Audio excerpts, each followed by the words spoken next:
السلام علیکم ورحمۃ اللہ وبرکاتہ۔ امید ہے کہ آپ حضرات بخیر و عافیت ہوں گے۔ اللہ رب العزت کا شکر ہے، اس نے ہمیں ایک علمی سلسلے سے جوڑے رکھا ہے اور ہمارے اندر یہ شوق و جذبہ پیدا کیا کہ ہم اسلام کی تاریخ کو اچھی طرح جانیں، بالتفصیل سمجھنے کی بھی کوشش کریں۔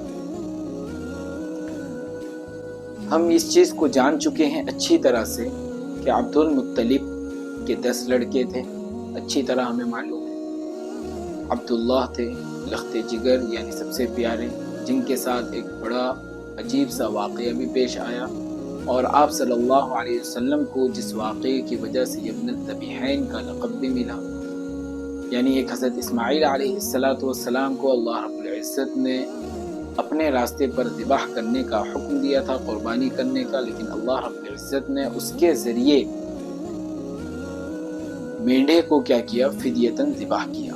ایسے ہی عبداللہ کے ساتھ بھی یہ واقعہ پیش آیا تھا۔ اس کے بعد اصحاب فیل کا ایک واقعہ پیش آیا، پھر اللہ رب العزت نے قریش مکہ کو اس سے نجات دی۔ اس طرح آپ صلی اللہ علیہ وسلم کے پیدائش سے 55 دن پہلے یہ واقعہ پیش آیا تھا۔ پھر آپ صلی اللہ علیہ وسلم کی پیدائش اور اس کے ساتھ ساتھ عجیب عجیب واقعات کا پیش آنا، اور اس وقت کا بادشاہ ایران کا انوشروان عادل، جس کا نام تھا کسریٰ لقب تھا، اس کا خواب میں عجیب عجیب چیزوں کا دیکھنا، 7 گھوڑوں کا دیکھنا جو اونٹوں کو کھینچتے ہوئے لے جا رہے تھے، اور عجیب عجیب واقعات کا اس وقت میں سنا جانا، یک لخت دریائے ساوا کا خشک ہو جانا ایک ہی رات کے اندر میں، اور دریائے تبریہ کی جو موجیں اس کا بند ہو جانا۔ اس طرح آپ صلی اللہ علیہ وسلم کی پیدائش ہوئی، اور آپ صلی اللہ علیہ وسلم کے پیدائش کے وقت ایک نور کا پورے عالم میں پھیل جانا، اور جس نور کے ذریعے اللہ رب العزت نے آمنہ خاتون کو بصرہ اور روم کے محلات دکھائے جو اس وقت کے سپر پاور تھے۔ یہ ساری چیزیں ہم نے بالتفصیل سن لیا ہے۔ پھر آپ صلی اللہ علیہ وسلم کی مدت رضاعت کو بھی، یعنی دودھ پینے کی مدت کو، جو دودھ پینے کا جو آپ صلی اللہ علیہ وسلم کا ایئرز تھا، اسے بھی ہم نے جان لیا۔ آپ صلی اللہ علیہ وسلم نے کن کن عورتوں سے دودھ پیا ہے۔ آمنہ خاتون سے 7 دن تک، صہیبہ سے 8 دن تک، صہیبہ سے حضرت حمزہ رضی اللہ تعالی عنہ نے بھی دودھ پیا ہے۔ تو اس طرح حضرت حمزہ جہاں آپ صلی اللہ علیہ وسلم کے چچا ہوتے ہیں، وہیں ایک رضاعی بھائی بھی ہوتے ہیں۔ کون؟ حضرت حمزہ رضی اللہ تعالی عنہ، جن کا انتقال غزوہ احد کے موقع پر شہادت نصیب ہوئی۔ جب آپ جائیں گے احد پہاڑی کے پاس میں جہاں شہدائے احد مدفون ہیں، تو وہاں دیکھیں گے حضرت حمزہ رضی اللہ تعالی عنہ بھی وہاں پر آرام فرما رہے ہیں۔ تو اس طرح ہم نے اسے بھی جان لیا۔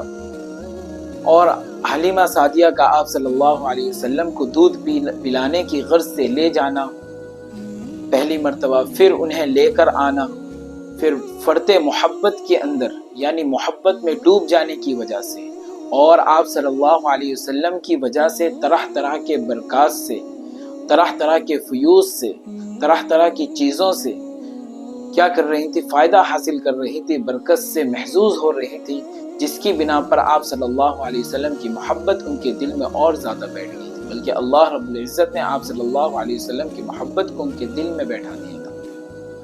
پھر جب دوسری مرتبہ لے کر گئیں، جس وقت آپ صلی اللہ علیہ وسلم کی عمر تقریباً 3 سال کی عمر تھی، اور وہی 3 سال تیسرا سال چل رہا تھا، اور وہاں آپ صلی اللہ علیہ وسلم کے ساتھ پہلا واقعہ شق صدر کا پیش آیا۔ جب آپ صلی اللہ علیہ وسلم اپنے رضاعی بھائی عبداللہ ابن حارث کے ساتھ کہاں گئے تھے؟ بکری چرانے کے لیے، تو اس وقت میں آپ صلی اللہ علیہ وسلم کے ساتھ ایک عجیب واقعہ پیش آیا جس کو ہم شق صدر کہتے ہیں، یعنی آپ صلی اللہ علیہ وسلم کے سینے کو چاک کر کے، اس کے اندر سے دل کو نکال کر کے، اس کے اندر موجود کالے خون کو دھو کر صاف کیا گیا، پورا پاک و صاف کیا گیا، جس کی وجہ سے گناہ کے وساوس اور برے برے خیالات دلوں کے اندر آتے ہیں۔ آپ صلی اللہ علیہ وسلم کے دل کو اس سے پاک کیا گیا، اور پانی کون سا استعمال کیا گیا تھا؟ آب زمزم کا پانی استعمال کیا گیا تھا۔ پھر حلیمہ سعدیہ اس سے گھبرا کر آپ صلی اللہ علیہ وسلم کو لا کر ان کے والدہ محترمہ کے حوالے کرتی ہیں، اور وہ اپنی والدہ کے پاس رہتے ہیں۔ اور ایمن جو ان کے والد کی چھوڑی ہوئی باندھی اور آپ صلی اللہ علیہ وسلم کو ترکے میں ملی ہوئی وہ لونڈی ایمن رضی اللہ تعالی عنہ، انہوں نے آپ صلی اللہ علیہ وسلم کی پرورش کی وہاں سے، اور آمنہ خاتون بھی تھی۔ اس طرح اپنے ماں اور اس باندھی کے ساتھ آپ صلی اللہ علیہ وسلم اپنے دادا عبد المطلب کے ساتھ میں رہے۔ ہوتا یہ ہے کہ بہت دن ہو چکا تھا آمنہ خاتون کا اپنے میکے جائے ہوئے۔ اچھا، ان کی میکے کہاں تھی؟ مدینہ منورہ۔ آمنہ خاتون کی میکے کہاں تھی؟ مدینہ منورہ۔ اور عبد المطلب کی بھی ننیال کہاں ہے؟ مدینہ منورہ۔ معلوم ہے نا آپ لوگوں کو کہ عبد المطلب کا نام اصل شیبہ بن ہاشم تھا، یہ وہی عبد المطلب ہے۔ تو ان کا یعنی ان کے جو والد تھے ہاشم ابن عبد مناف، تو انہوں نے شادی کہاں کی تھی؟ مدینہ میں۔ جب وہ ملک شام کی جانب جا رہے تھے تو وہاں رکے عامر ابن لبید کے گھر میں۔ تو آپ اس کو اچھی طرح سمجھ سکتے ہیں جب آپ نے پچھلے کے تمام واقعات کو اور تاریخ کو اچھی طرح سنا ہوگا۔ اگر آپ لوگوں نے نہیں سنا ہے تو بہتر یہ ہے کہ اگر اس سیشن کو سن رہے ہیں تو پچھلے سیشن کو بھی سن لیں، شروع سے سنیں، تاکہ یہ بھی چیزیں آپ کو اچھی طرح سمجھ میں آئیں۔ تو ہاشم نے وہاں نکاح کیا تھا عمرو ابن لبید کی لڑکی سے، جن کا نام سلمہ بنت عمرو تھا۔ تو ان سے جو پیدا ہوئے تھے عبد المطلب، جن کا نام شیبہ ابن ہاشم تھا۔ تو ان کی جو ننیال ہے وہ کہاں ہے؟ مدینہ منورہ میں۔ اور آپ صلی اللہ علیہ وسلم کی بھی ننیال مدینہ منورہ۔ تو آمنہ خاتون بہت دن ہو گیا تھا اپنے ماں کے گھر نہیں گئی تھی، جس کی بنا پر جیسے آج کل بھی جب ماں کے گھر جانا ہوتا ہے تو اپنے خسر سے، یعنی اپنے سسر بولنے، خسر بولنے فارسی کے اندر، سسر بولنے اور ساس سے اجازت لے کر بہو کیا کرتی ہے؟ جاتی ہے نکاح، یہ اپنے میکے کو، اپنے ماں کے گھر کو جاتی ہے۔ تو ایسے ہی آمنہ خاتون نے بھی، کیونکہ اس وقت تو آپ صلی اللہ علیہ وسلم جب پیٹ میں ہی تھے، اس وقت عبداللہ کا کیا ہو گیا تھا؟ سایہ آپ صلی اللہ علیہ وسلم کے سر سے اڑ گیا تھا۔ تو آمنہ خاتون اپنے خسر یعنی سسر سے اجازت لیتی ہیں اپنے میکے جانے کا، تو انہیں اجازت مل جاتا ہے۔ تو ایمن کو ساتھ میں لے کر، اس وقت آپ صلی اللہ علیہ وسلم کی عمر جو چل رہی ہے، جب تیسرا سال چل رہا تھا، تیسرا سال مکمل ہونے کے قریب تھا، وہ لا کر حلیمہ سعدیہ لا کر آمنہ خاتون کے حوالے کر دیتی ہے۔ اس کے بعد آپ صلی اللہ علیہ وسلم کی عمر، یعنی آپ صلی اللہ علیہ وسلم چوتھے سال میں، چوتھا، پانچواں، چھٹا چل رہا ہوتا ہے، آپ صلی اللہ علیہ وسلم کی عمر کا جو چھٹا سال یہ چل رہا ہوتا ہے، اتنی میں آمنہ خاتون اپنے سسر سے اجازت لے کر مدینہ منورہ اپنے میکے کی طرف جاتی ہے۔ تو جاتے وقت تو ساتھ میں آپ صلی اللہ علیہ وسلم ہوتے ہیں اور ایمن ہوتی ہیں رضی اللہ تعالی عنہ، اور ساتھ میں آمنہ خاتون بھی ہوتی ہیں، آپ صلی اللہ علیہ وسلم کی والدہ محترمہ۔ تو تینوں چلتے ہیں، پہنچتے ہیں، سفر طے کرتے ہیں مدینہ منورہ کی جانب۔ طے کرنے کے بعد اپنے میکے میں پہنچتی ہیں، تقریباً 1 مہینے کے قریب اپنے ماں کے گھر میں وہ ٹھہرتی ہیں۔ ٹھہرنے کے بعد اب وہاں سے وہ نکلتی ہیں، واپسی مکہ کی طرف کرتی ہیں، یعنی اپنے سسرال کی جانب۔ راستے میں ایک جگہ آتا ہے موضع ودان کے نام سے۔ کس کے نام سے؟ ودان۔ اور ودان کے علاقے میں ایک جگہ ہے مقام ابوا، جس کا نام کیا ہے؟ مقام ابوا۔ تو مدینہ سے واپس آ رہی ہیں، جب ہم مدینہ سے واپس آئیں گے تو یہ جگہ پڑتا ہے مقام ابوا، بدر سے تقریباً قریب میں ہے۔ تو یہ اس جگہ پر پہنچ کر تو وہ اس دار فانی سے دار بقا کی طرف، یعنی اپنے مالک حقیقی کی طرف کوچ کر جاتی ہے، یعنی اس دنیا سے انتقال فرما جاتی ہے۔ کون؟ آمنہ خاتون۔ اور اس وقت عمر آپ صلی اللہ علیہ وسلم کی کہ چھٹا سال مکمل بھی نہیں ہوا ہوتا ہے۔ ایک تو پیٹ پر ہوتے ہیں تو باپ کا سایہ ہی اللہ رب العزت اٹھا لیتا ہے، پھر عمر ابھی کتنی ہے؟ 6 سال بھی مکمل نہیں ہوا ہے کہ اللہ رب العزت نے ماں کا سایہ بھی ان کے سر سے اٹھا لیا۔ اب وہاں پر وہ تدفین کا کام مکمل کر کے ایمن ساتھ میں اپنے اس پیارے سے بچے کو، یعنی آمنہ خاتون کے اس پیارے سے بچے کو لے کر، یعنی نہ باپ کا سایہ، ایک تو پہلے سے یتیم اور ساتھ میں ماں کا سایہ بھی سر سے اٹھ جاتا ہے، اب تنہا آپ صلی اللہ علیہ وسلم کیسے اللہ رب العزت پرورش کر کے آنے والی امتوں کو، اپنے بندوں کو ایک پیغام دینا چاہتا ہے کہ وہ انسان جس کے لیے کائنات کو بنایا گیا، جس کے لیے ساری چیزیں، جس کو رحمت للعالمین بنا کر بھیجا گیا، جس کو رحمت للعالمین بنا کر بھیجا گیا، یعنی جس کا تذکرہ دونوں جہاں میں، اس کی پرورش اللہ رب العزت اس انداز سے کر رہا ہے. باپ کا سایہ بھی اللہ رب العزت جب ماں کے حمل میں ہوتے ہیں آپ صلی اللہ علیہ وسلم باپ کا سایہ اٹھا لیا جاتا ہے. اور ساتھ ہی آپ صلی اللہ علیہ وسلم کی عمر مبارک جب 6 سال کو پہنچتی ہے، مکمل بھی نہیں ہوتی ہے، کہ اس وقت میں ماں کا سایہ بھی سر سے اٹھ جاتا ہے. یعنی جس وقت بچے اپنی ماں کی محبت کو چاہتے ہیں، ماں کی پرورش کو چاہتے ہیں، ماں کے وہ پیار اور لاڈ کو چاہتے ہیں، تو اسی وقت اللہ رب العزت اپنے اس محبوب اور حبیب کے سر سے دونوں کا سایہ اٹھا لیتے ہیں. پھر ایمن لے کر آتی ہیں مکہ مکرمہ. لے کر آنے کے بعد عبد المطلب کے حوالے کرتی ہیں. جب عبد المطلب کو یہ خبر پہنچتی ہے تو اشکبار ہوتے ہیں، خوب روتے ہیں. عمر بھی ان کی کافی ضعیفی حالت میں، یعنی عمر دراز ہو چکے ہوتے ہیں، کافی عمر. ایک تو بیٹے کا سایہ بھی، وہ بھی لخت جگر تھا، اس کا سایہ بھی اس بچے کے سر سے اٹھا لیا گیا.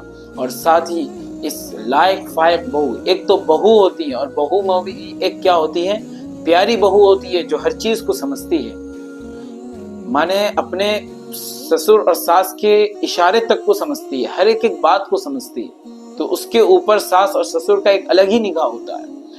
تو عبد المطلب کی یہ پیاری بہو اور اتنی لائق فائق اور خاتم الانبیاء کی والدہ، ان کا سایہ بھی اٹھ جاتا ہے. تو عبد المطلب خوب روتے ہیں، اتنا روتے ہیں کہ اشکبار یعنی پھوٹ پھوٹ کر روتے ہیں. یعنی ایک تو ضعیفی حالت اور اس پیارے لخت جگر کا یعنی یتیم ہو گیا. تو خود اپنے ذمے میں اس کی پرورش لیتے ہیں اور اپنے لیے اس چیز کو عزت اور شرف سمجھتے ہیں. کون؟ عبد المطلب. تو آپ صلی اللہ علیہ وسلم کے 6 سال مکمل ہونے کے بعد جب آپ صلی اللہ علیہ وسلم 7ویں سال میں داخل ہوتے ہیں، اور کیفیت یہ تھی عبد المطلب اس وقت میں کیا تھے؟ سردار تھے. کیا تھے؟ سردار تھے، سردار مکہ تھے. اور جو سردار ہوتا تھا تو اس کا ایک تخت اور اس طرح کا یعنی گدی نشین جیسے بول لیں، صوفہ بول لیں، یا عزت و اکرام کی کرسیاں جیسے ہوتی ہیں، تو مکہ یعنی کعبۃ اللہ کے دیوار سے کیا کیا جاتا تھا؟ لگا کے بچھایا جاتا تھا. اور اس میں کوئی نہیں بیٹھتا تھا، صرف وہی بیٹھتا تھا. جیسا کہ بادشاہ کی کرسی ہوتی ہے تو سیم اس طرح عزت و شرف کا ایک چیئر یا گدا بول لیں یا صوفہ نما بول لیں، صوفے کی شکل کا بول لیں، تو وہ بچھایا جاتا تھا جس پر سردار مکہ بیٹھتے تھے. تو دوسرے سرداران اور ان کے جو بیٹے تھے عبد المطلب کے، تو وہ بھی اس پر قدم تک نہیں رکھتے تھے. لیکن آپ صلی اللہ علیہ وسلم اس طرح پرورش پاتے تھے کہ آپ صلی اللہ علیہ وسلم بلا جھجک کے اس کے اوپر چڑھ کر بیٹھ جاتے تھے اور اچھلتے تھے، کودتے تھے، یعنی وہیں پر اسی پر. جب ان کے جو بیٹے یعنی عبد المطلب کے لڑکے جب آپ صلی اللہ علیہ وسلم کو سائڈ کرتے تھے تو عبد المطلب جب دیکھتے تھے کہتے تھے تمہیں کیا خبر ہے اس بچے کی، تمہیں کیا خبر ہے اس بچے کی، یعنی کتنا بابرکت اور نور والا بچہ ہے. تو پھر آپ صلی اللہ علیہ وسلم کے کمر کو تھپتھپاتے تھے اور ساتھ میں اپنے بازو میں بیٹھا لیتے تھے آپ صلی اللہ علیہ وسلم. کون؟ عبد المطلب. آپ صلی اللہ علیہ وسلم کی عمر یہ 6 سال مکمل ہوتا ہے اور 7ویں سال میں داخل ہوتے ہیں. تو آپ صلی اللہ علیہ وسلم کے آنکھ کے اندر ایک جیسا آنکھ پھل جاتا ہے نا، سوج جاتا ہے، تو اس طرح آپ صلی اللہ علیہ وسلم کا آنکھ سوج گیا تھا. کہتے ہیں نا آنکھ آ گئی، تو اس طرح آپ صلی اللہ علیہ وسلم کے آنکھ کے اندر اس طرح ہو گیا تھا. تو بہت سارا علاج کیا اس وقت میں، تو علاج سے صحیح نہیں ہوا. تو عبد المطلب نے سوچا کہ کسی راہب کے پاس لے کر جاؤں. اچھا، راہب کے پاس لے کر جاؤں تاکہ کوئی علاج اس کا سمجھ میں آئے. تو میں نے ابھی ایک لفظ کہا راہب، تو راہب ہی سمجھ لیں راہب کسے کہتے ہیں. تو دین عیسوی کے اندر یعنی حضرت عیسیٰ علیہ السلام کو جو لوگ مانتے ہیں، جب تک اسلام نہیں آیا تھا تو اس سے پہلے ایک رہبانیت نام کی تھی جو انہوں نے خود بنا لیا تھا اپنے اوپر ظلم کر کے.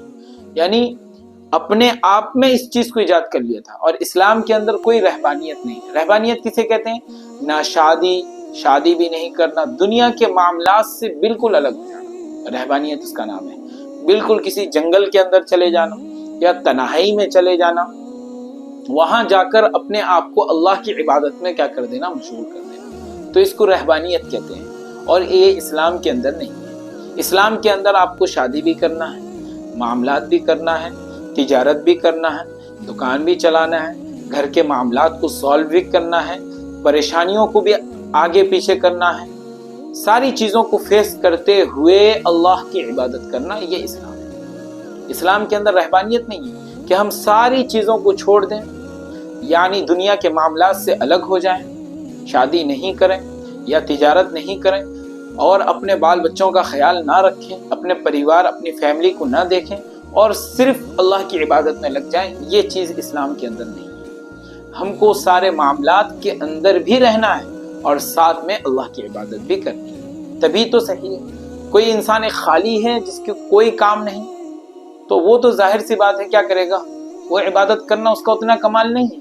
ایک انسان ساری مشغولیات کی، شادی بھی کیا ہے، تمام معاملات میں بھی ہے، اور ساتھ میں وہ اللہ کی عبادت بھی کرتا ہے وقت مقررہ پر، تو یہ کمال ہے اس کا کہ وہ جب اللہ کے وقت پہ مقررہ ہوتا ہے تو وہ ساری چیزوں کو پیچھے ڈال کر اللہ کے حکم کو کیا کرتا ہے، آگے کرتا ہے۔ لوگ بہت سارے کہتے ہیں کہ ہم اس پریشانی میں ہیں، اس پریشانی میں ہیں، اس مشغولیت میں ہیں، اس مشغولیت میں ہیں۔ بہت سارے لوگ اس کا کیا کرتے ہیں، تذکرہ کرتے ہیں۔ تو ساری مشغولیات کے اندر رہتے ہوئے پھر بھی اللہ کی عبادت کے لیے ہم کو وقت نکالنا، یہ کامیابی ہے، اسی کا نام کامیابی ہے۔ لیکن ہم صرف یہ شکوہ شکایت کرتے رہیں کہ ہم فلاں مصیبت کے اندر ہیں، فلاں مشغولیت کے اندر ہیں، فلاں چیز میں پھنسے ہوئے ہیں، نہیں۔ اسلام تو کہتا ہے کہ آپ تمام پریشانیوں کے اندر رہو، تمام معاملات کے اندر رہو، پھر بھی تم اللہ کی عبادت کرو۔ یہ ہے آپ نے تمام چیزوں کو پیچھے ڈالا، پھر اللہ کے حکم کو آگے کیا، یہ چیز۔ تو یہ ہو گیا رہبانیت کا مطلب، آپ لوگوں کو سمجھ میں آ گیا ہوگا۔ ساتھ ہی تو عبد المطلب وہاں سے لے کر گئے کس کو، آپ صلی اللہ علیہ وسلم کو لے کر نکلے اس راہب کی طرف، لے کر کھڑے ہوئے۔ جب جا کر پہنچنے کے بعد دیکھے کہ دروازہ بند ہے راہب کا، کیونکہ رہبانیت اسی کا نام ہے کہ کسی سے بات نہیں کرنا، کسی سے کوئی تعلق نہیں، سیدھا اللہ کی عبادت پر فوکس۔ لیکن اسلام کہتا ہے کہ ساری چیزیں کرو پھر اللہ کی عبادت بھی کرو۔ تو بار بار دروازہ کھٹکھٹایا لیکن اس نے دروازہ نہیں کھولا، کیونکہ وہ عبادت میں مشغول تھا۔ اچانک سے ایک زلزلہ آتا ہے اس گرجا گھر میں، عیسائیوں کا جو چرچ ہوتا ہے اس کو گرجا گھر کہتے ہیں۔ تو ایک زلزلہ آتا ہے جس سے وہ جھٹپٹا کر باہر نکلتا ہے۔ باہر نکلنے کے بعد دیکھتا ہے، دیکھ کر ہچکا جاتا ہے بالکل، اور وہ یہ کہتا ہے کہ اگر میں نے نکلنے میں ذرا سے دیر کیا ہوتا تو یہ جو گرجا گھر ہے، یہ جو مندر ہے، یہ گر کر بھسم ہو جاتا۔ اس وقت اسلام نہیں آیا تھا، وہی مذہب تھا، دین عیسوی اس وقت میں اصل مذہب تھا۔ تو پھر وہ جا کر فوراً غسل کرتا ہے۔ غسل کرنے کے بعد صحیفہ، یعنی ایک چھوٹے سے کتابچے کو صحیفہ کہتے ہیں، یعنی ایک کتاب نما، جیسے قرآن ہے تو اللہ رب العزت نے چھوٹی چھوٹی صحیفیں بہت ساری نازل کی ہیں، بہت ساری چھوٹی چھوٹی، اور اس کا تذکرہ جیسے حضرت ابراہیم علیہ السلام پر بھی چھوٹی چھوٹی صحیفیں نازل ہوئی ہیں، تو اس کا تذکرہ بھی قرآن کے اندر ہے۔ صحیفہ ابراہیم و موسیٰ، سورہ سبح اسم ربک الاعلی، سورہ اعلیٰ کے اندر اللہ رب العزت نے فرمایا اس طرح۔ تو وہ ایک صحیفہ نکالتا ہے اور اس کے اندر پڑھتا ہے کہ آپ صلی اللہ علیہ وسلم کی پیشین گوئیاں اللہ رب العزت نے شروع سے ہی دے دی تھی، جو خاتم الانبیاء ہونے والا ہے اس کے اندر یہ علامتیں ہوں گی۔ تو وہ جب پڑھتا ہے اور ملاتا ہے اور دیکھتا ہے اور چوکنا چکا جاتا ہے، وہ کہتا ہے کہ یہ تو عام بچہ نہیں ہے، یہ تو خاتم الانبیاء ہے، یہ اپنے زمانے کا کیا بنے گا، پیغمبر بنے گا۔ اور یہ کہتے ہیں کہ عبد المطلب کہتے ہیں علاج کے لیے، کہتا ہے کہ میں اس خاتم الانبیاء اور اللہ کے اس رسول کی میں کیا علاج کروں؟ آپ جائیے اور انہی کا ہی لعاب دہن یعنی تھوک نکال کر ان کے آنکھ میں لگائیے، اور یہیں سے چلائیے، تھوک نکال کر آنکھ میں لگانا، اور جس سے شفا ہو جاتی ہے۔ تو یہ آپ صلی اللہ علیہ وسلم، اس نے بتایا آپ صلی اللہ علیہ وسلم کہ انہی کے تھوک کو نکال کے آنکھ میں لگائیے کہ انشاءاللہ شفا ہو جائے گا۔ اس نے انشاءاللہ نہیں کہا تھا۔ تو آپ صلی اللہ علیہ وسلم کو عبد المطلب نے انہی کے ہی تھوک کو نکال کر ان کے آنکھ میں لگایا، اس سے شفا ہو۔ لیکن یہ 7واں سال ابھی چل رہا ہے۔ اب 7واں سال یعنی پورا ہوتا ہے، وہاں سے وہ لے کر آتے ہیں عبد المطلب کس کو، آپ صلی اللہ علیہ وسلم کو اپنے ساتھ لے کر آ کر مکہ مکرمہ پہنچتے ہیں، اور اس طرح پرورش کرتے ہیں، بڑے ناز کے ساتھ آپ صلی اللہ علیہ وسلم پرورش پاتے ہیں۔ اس وقت میں باپ کا سایہ بھی نہیں، ماں کا سایہ بھی نہیں، ایک یتیم کے جیسا اللہ رب العزت کر رہا ہے، اور تمام امیر و غریب کو ایک پیغام دے رہا ہے کہ میں کس طرح پرورش کرتا ہوں، جس کو بچانا چاہتا ہوں اور رکھنا چاہتا ہوں کیسے رکھتا ہوں۔ تو یہ کیفیت ہوتی ہے۔ وہاں سے آنے کے بعد یعنی آپ صلی اللہ علیہ وسلم کو وہاں سے لے کر آنے کے بعد اس طرح پرورش کا سلسلہ آپ صلی اللہ علیہ وسلم دن بدن کیا ہوتے ہیں، بڑھتے چلے جاتے ہیں اور ایک پروان چڑھتے ہیں، اور آپ صلی اللہ علیہ وسلم کی عمر یہاں تک کہ پہنچتی ہے 8ویں سال کو۔ تو انشاءاللہ تعالی ہم یہاں سے آگے جانیں گے۔ السلام علیکم ورحمۃ اللہ وبرکاتہ۔